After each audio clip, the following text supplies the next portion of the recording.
Alors, bonjour et bienvenue à la série de So webinaires hello sur and welcome to today's webinar series on climate solutions based on nature, nature-based solutions. And for those who don't know me, my name is Shalti Badu. I'm the Nature-Based Climate Approaches Program Coordinator here at the New Brunswick Environmental Network, and I will be your host for this webinar series.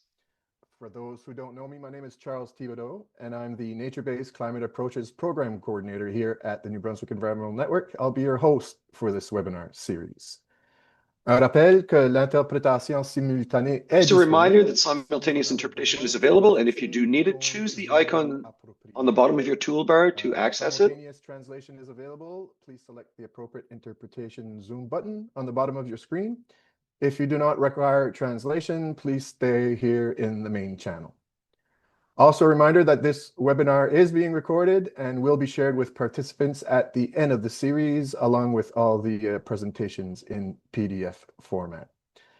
So let's begin. If I can change the slides here. Perfect. Alors, tout début, j'aimerais commencer par So to reconnaître begin with, I'd like to begin with a land acknowledgement that we operate on the homelands, the traditional non-ceded territory of the Mi'kmaq people. And for the folks who are participating virtually, for the most part, are also on traditional non-ceded territories of the Mi'kmaq, Wolastoqey, Passamaquoddy, and many others. This great territory where I'm found is called Wabanaki and is covered by the treaties of peace and friendship that people signed for the first time with the British Crown in 1726. These treaties did not deal with surrendering of lands and resources, but did recognize the title to these people and establish the rules for that which should be a permanent relationship between nations. I would ask that we all take this opportunity to reflect on our relationship with the earth and the continued process of colonization and decolonization, which has a profound impact on the work of activists and environmentalists, concepts of two-eyed vision, seven-generation planning, and other forms of traditional knowledge, indigenous traditional knowledge, are essential to ensure a sustainable future for our planet. For those who don't know where I work, the New Brunswick Environmental Network was established in 1991 and is a communication network that links together some 100 nonprofit environmental organizations in this province. Why is the NBEN, a communications network, working on nature-based solutions? Nature-based solutions help promote our member organizations and their work, especially watershed associations and concerned citizen groups, property owners. Also, for a nature-based solution to be effective, communication and cooperation with many different groups, i.e. public, private, government, must be at the core of the solution, and this is what we do at the NBN. And finally, nature-based solutions are not only cost-effective and last longer than conventional gray infrastructure, but also address climate change and sustainable development goals. So welcome to part 2 of this 4-part webinar series on the topic accelerating the adoption of nature-based solutions. Thanks again for joining us today. From the beginning of the planning of this web series, we wanted to provide a structured and informative sessions that will help equip participants with the knowledge and tools needed to successfully incorporate and accelerate the adoption of nature-based solutions into their communities. It aims to educate participants on the benefits and implementation of nature-based climate solutions, provide case studies and practical examples of successful integration of green infrastructure projects, and also discuss the financial, environmental, and social advantages of nature-based solutions, including avoided costs for extreme weather events and reduced liabilities for municipalities. With this in mind, we developed this 4-part webinar series, and welcome again to part 2. So part 2, financing and economic valuation. Our 2 speakers today, we're lucky to have Joanna Eyquem, who's the Vice President of the Climate Research Institute. They'll be speaking on the financial value of natural assets. And then Michelle Molnar from the Natural Assets Initiative, Technical Director there, who will address the Municipal Natural Assets Initiative report for the town of Riverview, New Brunswick. So I know our guest speakers have a busy day as well, so I'm just going to get started right away. Joanna, before I introduce Joanna, we will pause after her talk to maybe entertain a few questions. Unfortunately, she has to leave us for a prior engagement afterwards. And then we'll go on to Michelle's presentation and have another Q&A session there. If we don't get to all your questions, I'm sure they'll be happy to answer them offline. Et aussi, soyez confortable de demander la question en français si vous Also, le feel préférez. free to ask your questions in French if you so prefer. So, Joanna, again, welcome. Thanks for taking the time today to join us. Joanna is an internationally recognized leader in climate adaptation and nature-based solutions with 25 years of experience in North America, Europe, and Western Africa.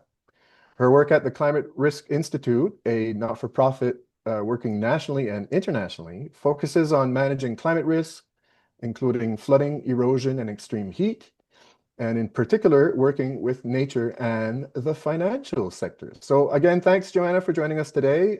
I'll let you share your presentation and you can start your talk. Great. Thanks so much for the introduction, and it's great to be here with everybody. So yeah, I'm going to try and provide a fairly high-level view of where we're at in terms of how natural capital reporting is taken into account in reporting, decision-making, and financial system in Canada, and give a bit of an overview of what standards and guidance is kind of out there. And hopefully this will mesh really well with Michelle's talk after, because she'll be able to tell you a bit more in detail for a specific case study. So I think it should work really well. So yeah, as Charles said, I'm super passionate about this subject. I do work with, mostly working with nature to reduce climate risk and climate adaptation, but obviously nature provides us so many services. So yeah, if my talk kind of focuses on climate, that doesn't mean to say that I don't know about all the other things that it provides to us. I would also preface the presentation saying that how I will be referring to nature is a lot in terms of assets and capital, and it's not necessarily the way that a lot of people want to think about nature, because our relationship with nature is much deeper than that. But this is just because this is the language being used by people in the financial system, in the asset management system, in decision making. So just bear that in mind. So I guess first of all, why should we be worrying about natural capital? One of the reasons is that when nature is out of balance, actually our economy and well-being suffers. And this is a graph looking at catastrophic insurable losses. Actually, I should have tacked on a little bit more for 2024. It was actually $9.2 billion. I think the figures are just out for 2025 at $2.4 billion. So you can see that a lot of we're actually, and that's just what's insured. So what is not insured is not included in those totals and is about 3 to 4 times that value. And underlying this trend is obviously we're experiencing climate change, but also we've experienced loss of our natural habitats and assets that are actually helping to buffer some of these natural hazards. So it's not just climate change that is at the cause of this trend. It's also loss of nature and nature's services to people, which include managing flooding and extreme heat and fire and things like that. So, there is a financial imperative to manage nature more effectively.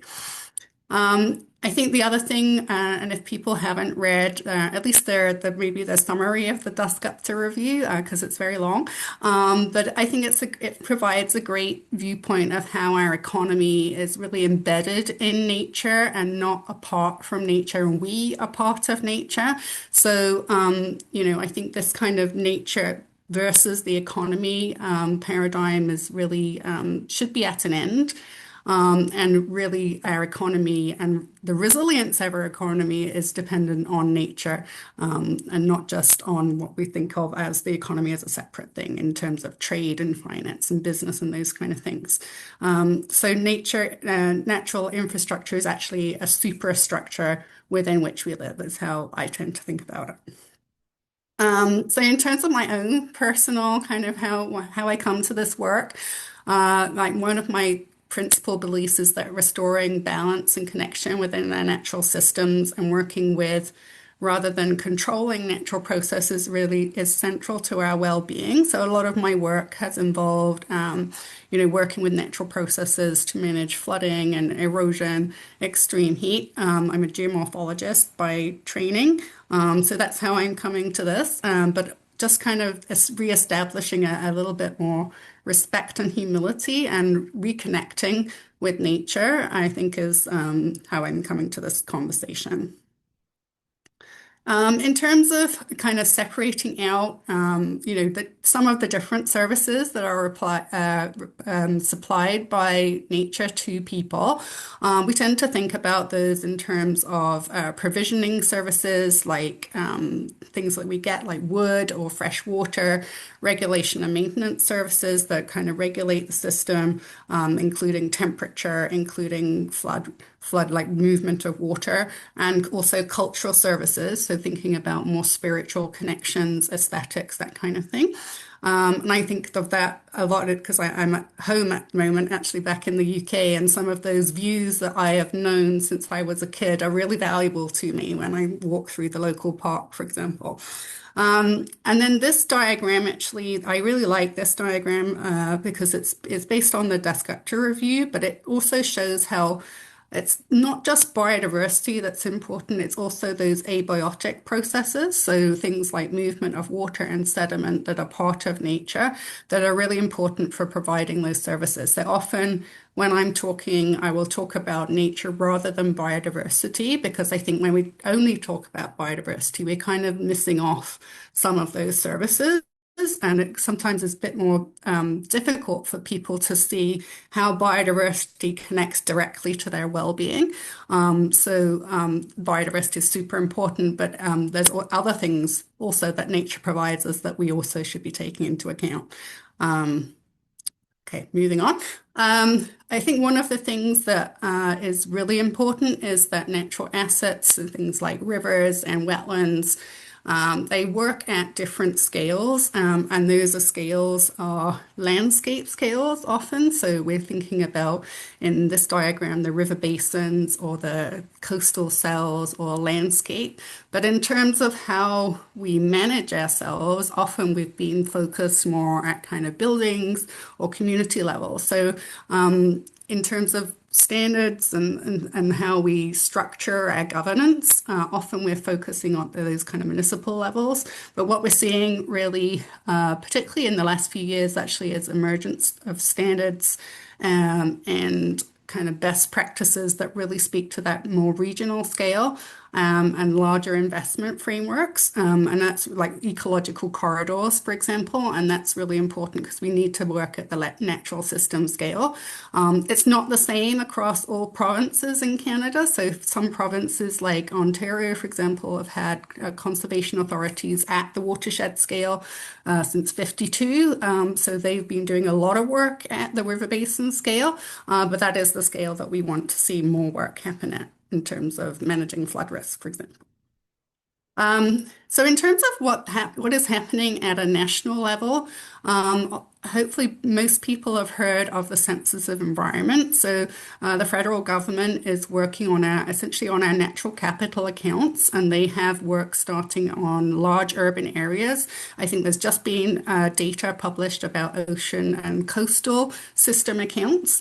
So that's interesting. So you can find out all about that information on the Census of Environment webpage. And Canada is one of 41 countries globally that is compiling natural capital accounts using the UN system of environmental and economic accounting, ecosystem accounting, very snappy CREA framework. So that's kind of what's happening at the federal government level.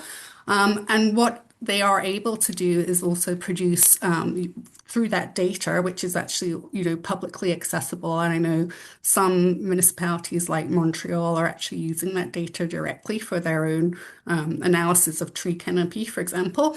So what they are able to do is monitor some indicators that indicate how we're doing in terms of our natural capital. So we have they've been looking at urban greenness for a number of years now, and on a regular basis, we're seeing these indicators published so that we can see what direction our natural capital is going in. And I think there was actually promising news in the urban greenness in some of our population centers, which is great. So yeah, lots of data there for you to explore. In terms of how the accounts work, just wanted to explain a little bit there. So in terms of how the accounting is gone about, there's physical accounts, which is, the extent and condition of the actual ecosystem itself, whether that's a river or a salt marsh or something like that. Then we look at ecosystem services that those natural assets provide. And it's actually the services that are valued. So the asset itself is not directly valued. It's the services that are valued and then compiled. So we're never going to have an absolutely perfect valuation of a natural asset because it's quite difficult to monetize all those services that nature provides for us. But at least we can get an approximation of some of the value, assuming that the actual total value is actually more. So that can be helpful. In terms of what's happening at the local government level, we actually have, I think it's over 160 local governments now managing and valuing natural assets, and our largest cities are on board. And this is actually largely due to the work of the Natural Assets Initiative. And you can see there's a big blob around British Columbia, which is a lot to do with the fact that that's where NAI started, and there's a kind of word of mouth and communities kind of seeing what their neighbours have been doing. In Ontario, there's also a lot of work has been going on because actually asset management planning is mandatory in Ontario, and they need to also include natural infrastructure. So that is why there's a bigger blob in Ontario. And we see that there's work happening across the country, but we would like those circles to be bigger, obviously. So, I think there is a bit of a snowball effect happening as this becomes more normal.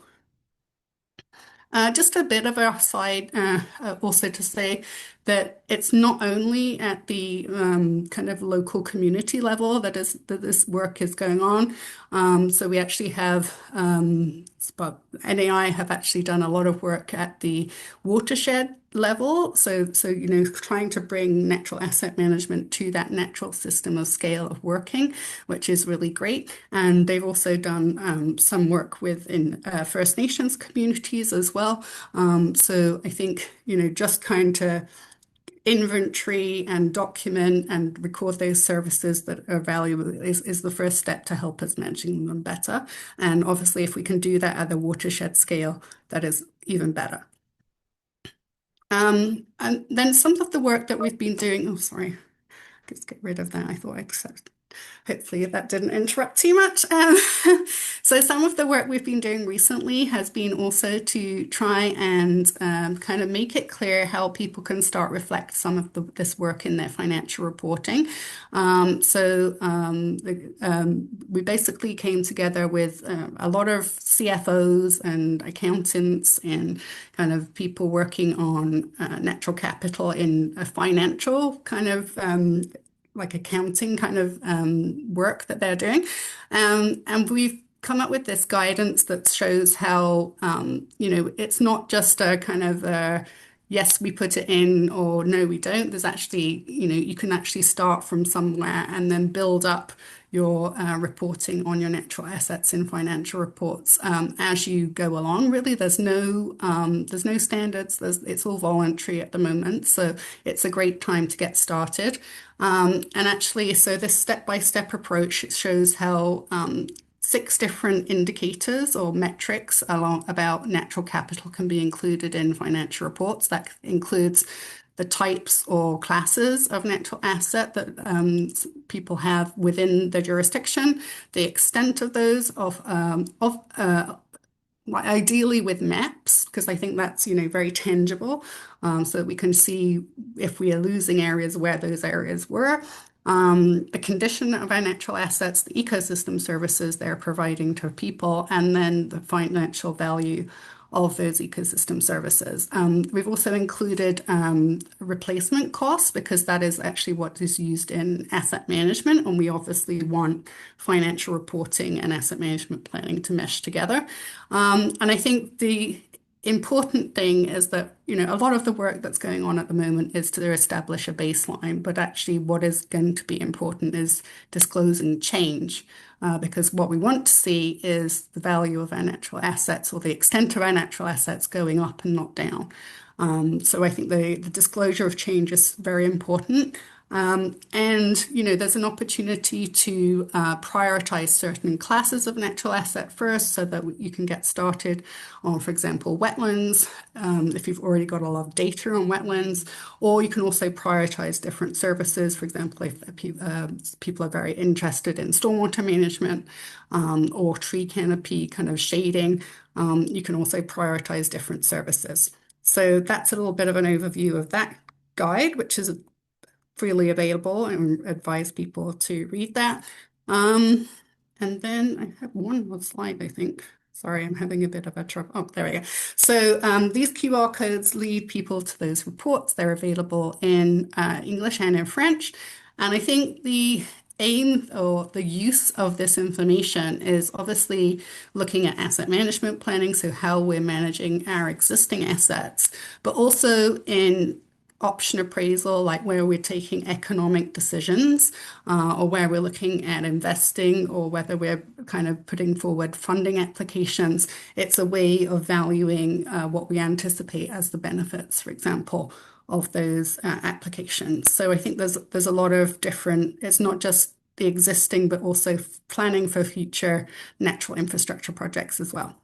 And that leads me to a project that Michelle and I are both working on at the moment, actually, which is an options appraisal guidance for coastal work at the moment, which is going to be a publicly available specification from the Standards Council of Canada, and really is exploring how to bring social and ecological outcomes into decision making, and obviously, how we assess and value the benefits of natural infrastructure projects so that we include those co-benefits is really important to that. And it provides alternatives to economic decision making as well. So we're looking at multi-criteria decision analysis as well. And the full thing will be out in spring, so you won't have to be waiting too long for that. I guess I want to leave you maybe with some also other kind of insight into mainstreaming about what we're seeing from natural infrastructure and natural capital.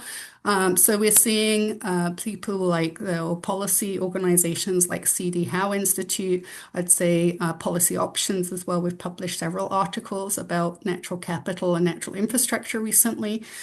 So there's a lot of interest there. The Canadian Institute of Actuaries, who actually value financial risk, are also concerned about nature.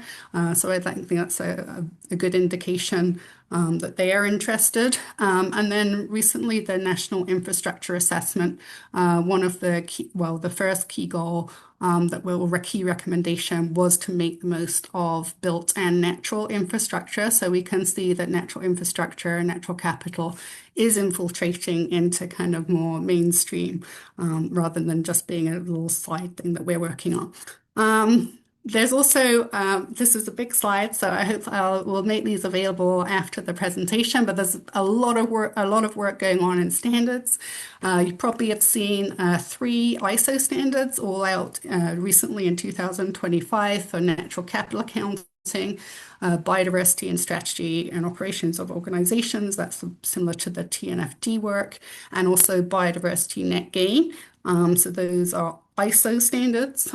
Also internationally and particularly important is the International Public Sector Accounting Standards Board Standard for Tangible Natural Resources, which were actually, if it was adopted in Canada, would enable to reflect natural assets actually in financial statements, not just in reporting. So that's something that we'll be working on or kind of talking about a lot with PSAP going forward. There's also the International Sustainability Standards Board have recently said they will be working on nature. and they will be producing something in October 2026 in time for COP17. And meanwhile, in Canada, people like Michelle and I are beavering away at natural asset standards and also the standards forthcoming for watershed planning, coastal nature-based solutions, and agricultural nature-based solutions, which will all be out and published soon. And I think the first one is definitely out for public review at the moment if people want to input to that. And I think that was my last kind of hurrah.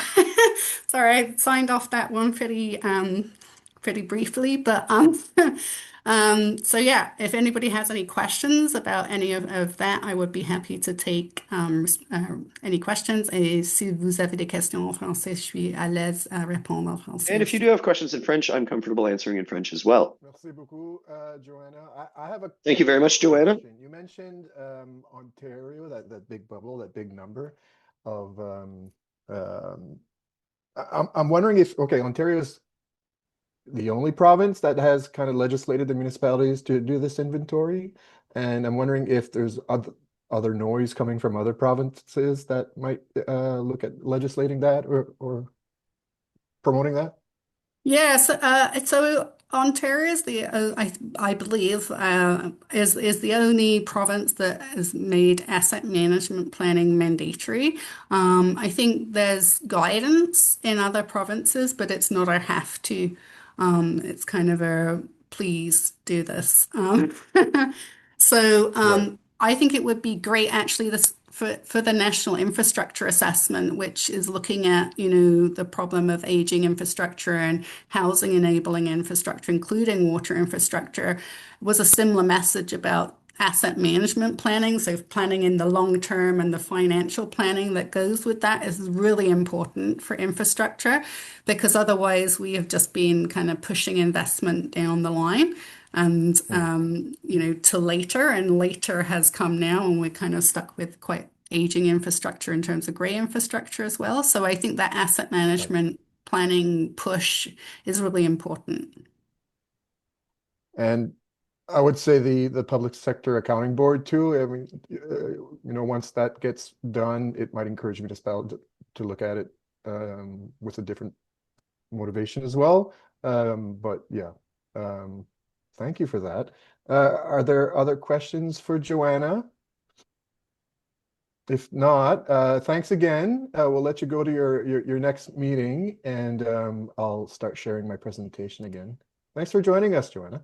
Thanks for having me. Great to see everybody.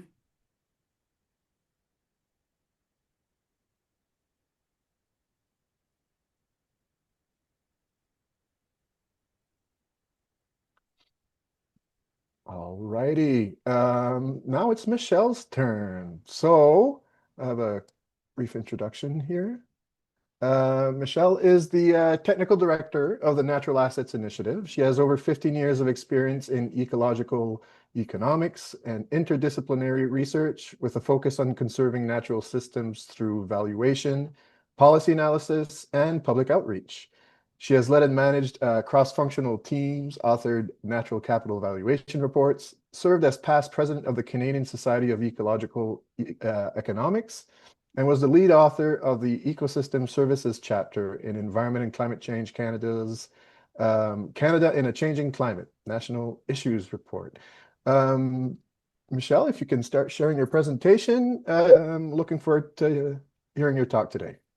Absolutely. Thank you very much. Let me just pull it up here.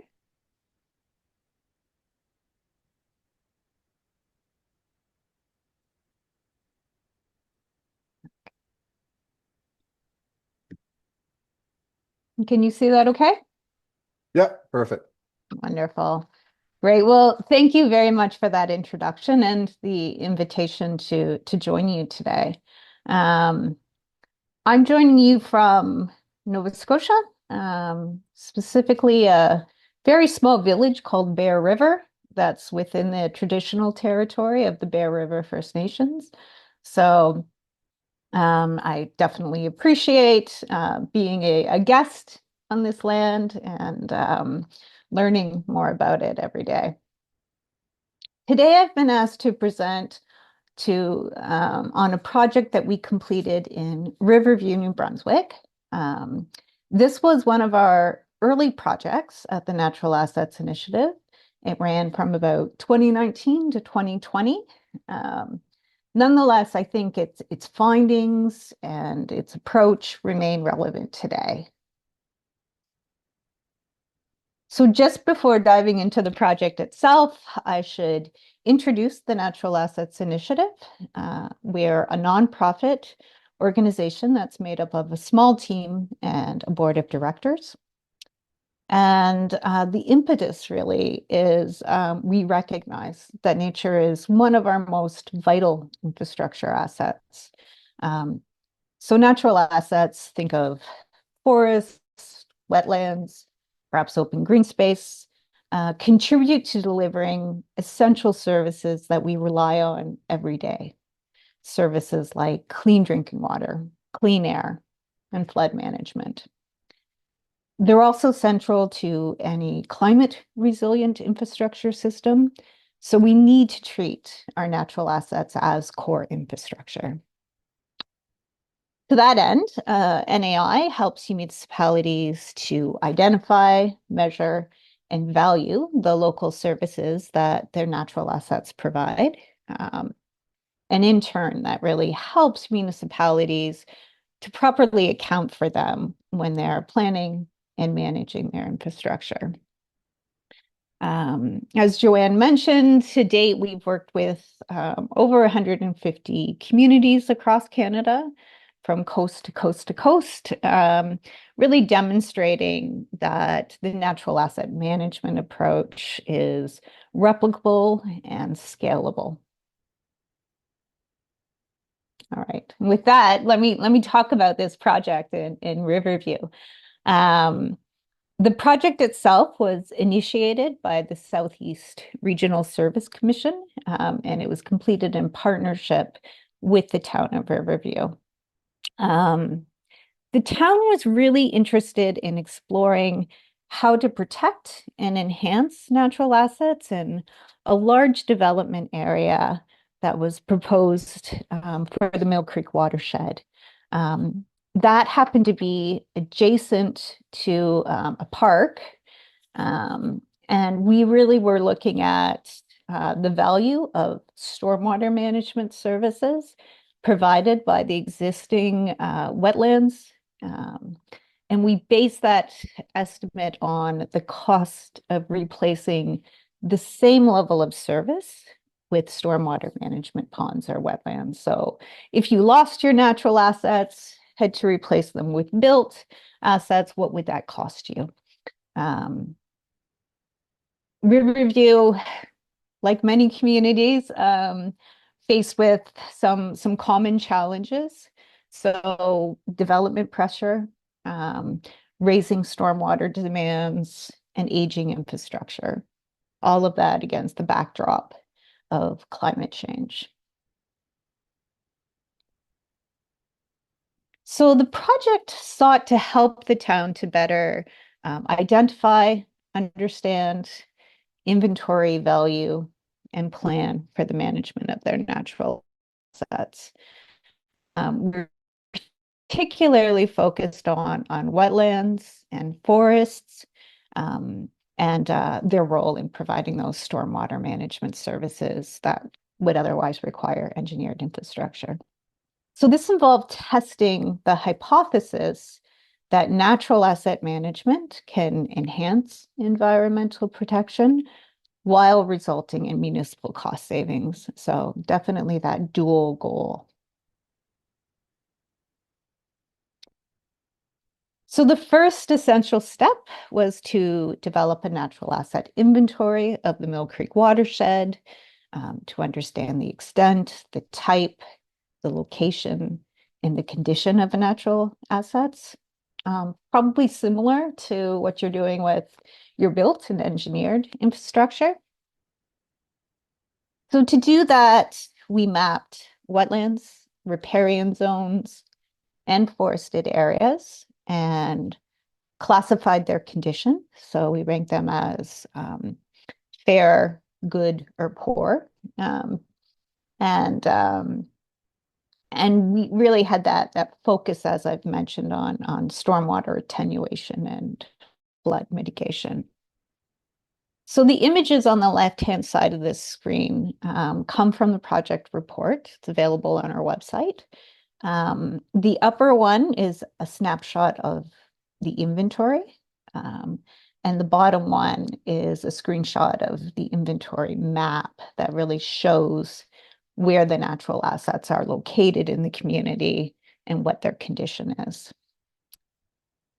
I should note that since this project was completed, the CSA group has released a voluntary standard on specifications for natural asset inventories.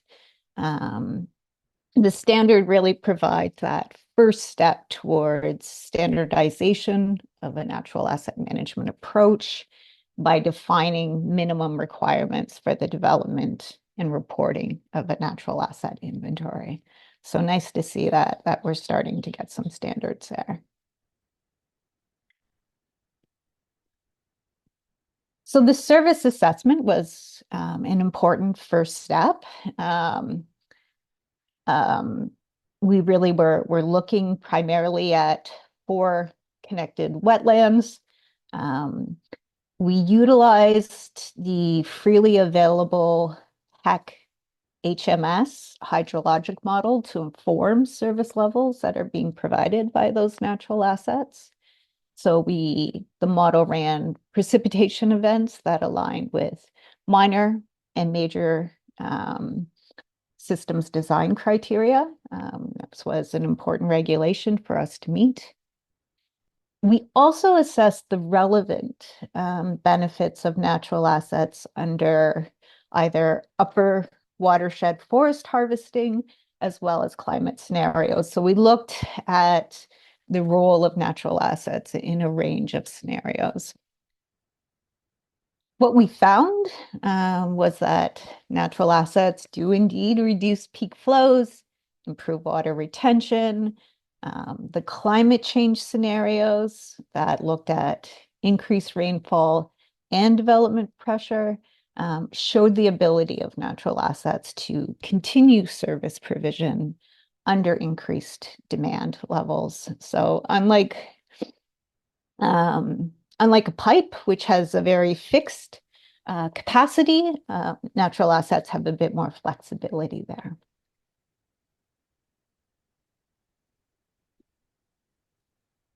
We then asked, what would it cost to replicate that level of service with engineered infrastructure? So I'll walk you through this table a little bit. This approach really assumes that natural asset value is at least equal to the cost of replacing those assets with the built alternative. As Joanna mentioned, this is really just a very minimum value because of that range of services, much broader than stormwater management. So this table really summarizes the analysis of stormwater replacement costs from the perspective of existing stormwater design criteria. And by that, I mean the town required post-development peak flows to not exceed those of pre-development flows. So the first row of this table represents the baseline flow conditions. This is the flow rate that should be maintained post-development.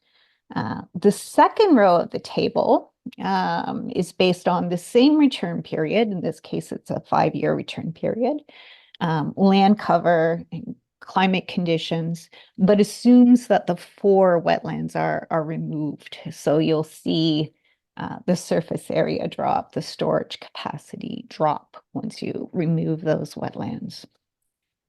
The final 2 rows reflect the scenario analysis. So factoring in future development and climate change considerations are those final 2 rows. So we found that today, well, I shouldn't say today, 2021, the stormwater services were worth a little over 1 million. And that amount rose to 2.3 million under some of those future scenarios that we considered.